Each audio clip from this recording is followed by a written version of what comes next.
Hello, hi, my name is Crypto Sport, and in this video I'll cover off the Dillain Whyte versus Franklin fight.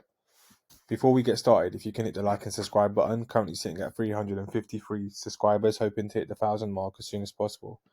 So let's just get straight into it. Dillain Whyte has beaten James Franklin.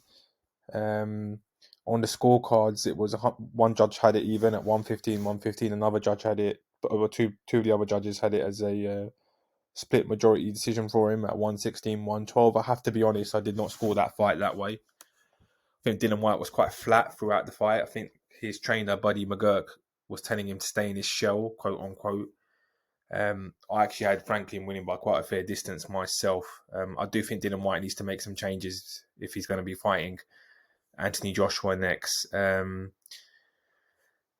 David Hayes' scorecard was even 106, 106. Sam Jones tweeted just now he would like to see Dillain go back to Mark Tibbs. I agree with that. I think that's where he was his best. Let me know your thoughts below. I do think, as I say to you, he was very flat. I think he was more worried about not getting knocked out by the uppercut. Dillain Whyte's always been his best. I've seen about 5 or 6 of his fights live when he's on the front foot, taking punches. I think it's the same with Anthony Joshua as well. I think both of these two fighters have regressed a lot since they've lost. More worried about protecting themselves and not getting knocked out. I think Anthony Joshua versus Dillain Whyte in 2012, when the first fight happened, was the best one. They were both raw, on the front foot, going at it with each other.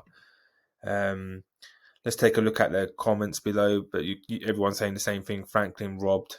Wouldn't say robbed, but it was a close fight. But yeah.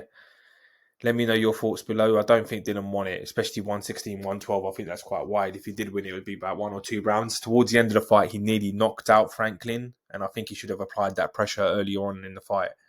Be interesting to see him fight AJ. We obviously saw Wardley as well versus Gorman. Wardley was tested, was knocked down, and then knocked out Gorman. I do think that was a premature stoppage by Gorman's team. I don't know how Nathan Gorman goes forward from here. Be interesting to see Wardley fights next, Fraser Clark or someone like that. Next week we've got the Tyson Fury versus Derek Chisora, so expect Fury to win that quite comfortably. Anyway, let me know your thoughts on the fight below. As I said, I don't think Whyte won it personally, and I'm a big Dillain Whyte fan myself. I do think Dillain needs to go back to Mark Tibbs and be a bit more aggressive going into the Anthony Joshua fight like he was in the first fight and apply that pressure. I think Dillan's tried to stray away from his personality of being angry and turning into a more calm fighter, which doesn't suit him. I think sometimes you can be overcoached, and I think that's what's happening with Dillain and then both Anthony Joshua as well, as we saw in the Ruiz rematch. So yeah, let me know comments below. I will be dropping some more boxing content. As I said, boxing, football and cricket will be the main content along with crypto. Thanks everyone.